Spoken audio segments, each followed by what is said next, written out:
AITA for telling my coworker their special diet is just an excuse to avoid contributing at potlucks? I, 29F, work in a small, closed-knit office. There are about 15 of us total, and we're all pretty friendly.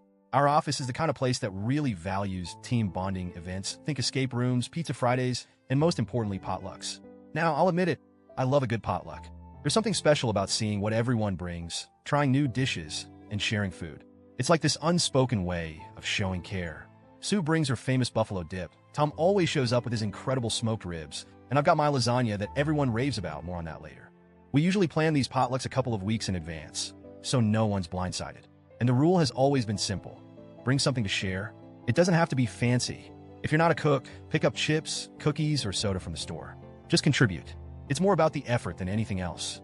Enter Jake, 34M. Jake joined our office about a year and a half ago. At first, he seemed nice enough, quiet, kind of a keeps-to-himself guy, but perfectly polite. The potluck issue didn't come up right away because our first couple of events happened when he was still new, and people cut him some slack. But as time went on, something became very clear. Jake never brings anything. Ever. Now, before anyone jumps on me, I want to make something crystal clear. I have zero issues with people who have dietary restrictions. Allergies? Totally valid. Vegan? Cool. Gluten-free? Do your thing. I'm not the just eat it, it's fine person. I respect people's choices and needs. But Jake? Jake claims to follow a special diet. That's what he calls it, special. He's never explained what it is. Not once. At every potluck, when people ask what he brought, he gives this vague shrug and says, "Oh, I have a special diet, so I can't really contribute." Sometimes he adds something like, "It's hard to find foods I can eat," but here's the kicker. He eats everyone else's food. And not like, "Oh, I'll just have a little salad or some fruit," kind of eating. No. Jake goes all in.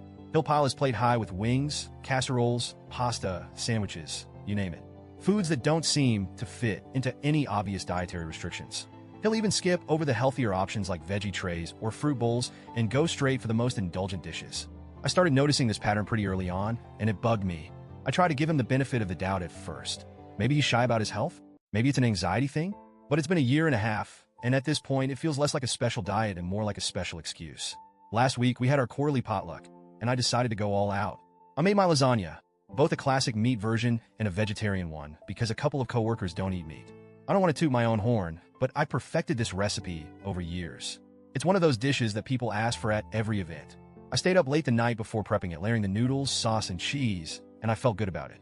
I even packed the trays in cute thermal bags to keep them warm. The day of the potluck, the break room was buzzing with energy.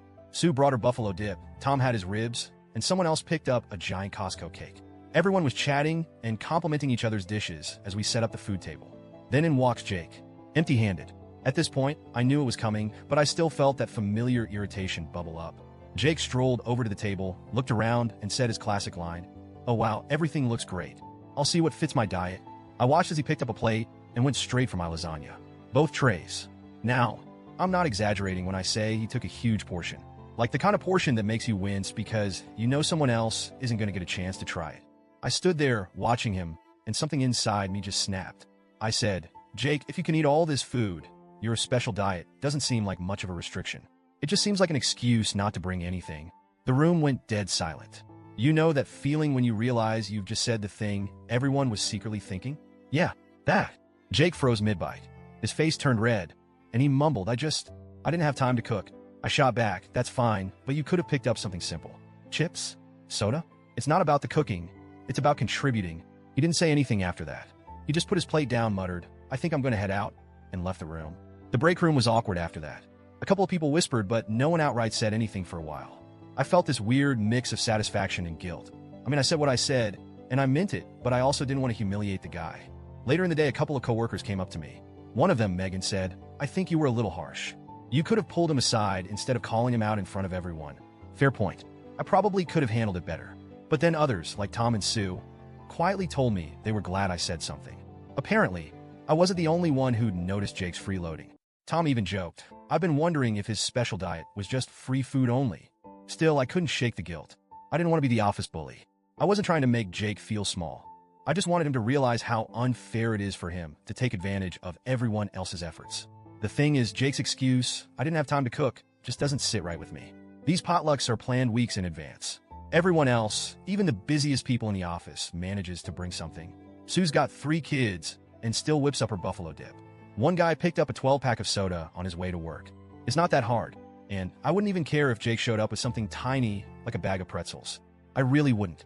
It's not about the value of what you bring, it's about the effort. But Jake, he's been skating by for over a year, taking full advantage of everyone else's generosity. And yeah, maybe I shouldn't have snapped at him publicly, but I honestly feel like he needed to hear it. The office has been a little weird since then. Jake didn't show up for the last couple of days, and I've been wondering if I owe him an apology. On one hand, I think I could have handled the situation more tactfully. I'm not proud of embarrassing him. But on the other hand, I stand by what I said. Potlucks are about sharing, and it's not fair for one person to take without giving. It's basic courtesy. So, Reddit, AITA for calling out Jake in front of everyone? Should I have spoken to him privately instead? Or was I justified in saying something, given how long this has been going on?